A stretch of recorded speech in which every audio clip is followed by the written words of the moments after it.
అందరూ కలిసిమెలిసి ఉండాలని ఒక సంస్కృతిని మేము పెంచాలనుకుంటున్నాము. విద్వేషాలు పోయి అందరూ ప్రేమ అనురాగాలతోటి కలిసి ఉండాలని చెప్పి రాహుల్ గాంధీ గారు నమ్ముతున్నారు. అది తప్ప? అది తప్పు కాదు కదా.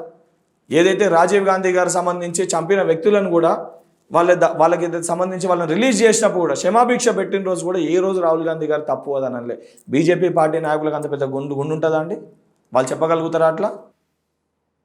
ఒక వ్యక్తి ఏదైతే స్వార్థం లేకుండా ప్రజలకు ఒక సేవ చేయాలనుకొని బయటికి వస్తారు, ఏదైతే సంబంధించి కన్యాకుమారికి వెళ్ళి జమ్మూ కాశ్మీర్ వరకు ప్రజల మధ్యలో తిరిగి ఆ సమస్యలు తెలుసుకున్న వ్యక్తి, దానితో పాటు మణిపూర్కి వెళ్ళి దాంతోపాటు ఏదైతే సంబంధించి బాంబే వరకు భారత్ జోడో న్యాయయాత్ర చేసిన వ్యక్తి, ఇన్ని సంవత్సరాలు ఇంతమంది ప్రజల మధ్యలో తిరుగుతున్నప్పుడు వారి సమస్యలు తెలుస్తాయి. ఆ సమస్యల పరిష్కారానికి ఏం స్కీమ్స్ పెట్టాలో తెలుస్తాయి. అవన్నిటినీ దృష్టిలో పెట్టుకొని ఏదైతే సంబంధించి 5 న్యాయ ఏవైతున్నాయో గ్యారంటీస్ని లాంచ్ చేశారు. బీజేపీ పార్టీ వాళ్ళకి ఆ క్లారిటీ లేదు. ఏం చేసిర్రు అంటే అదే చెప్తారు.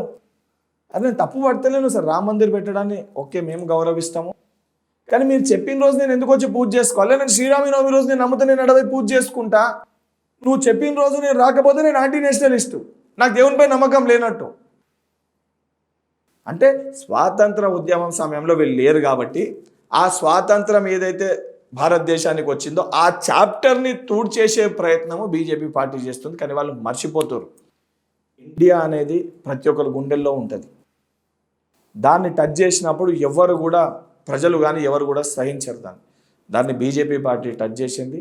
100% దానికి తగిన గుణపాఠం ప్రజలే రాబోయే పార్లమెంట్ ఎలక్షన్స్లో చెప్తారు. ఈ వీడియో మీకు నచ్చినట్లయితే please share, like and subscribe R24 Telugu.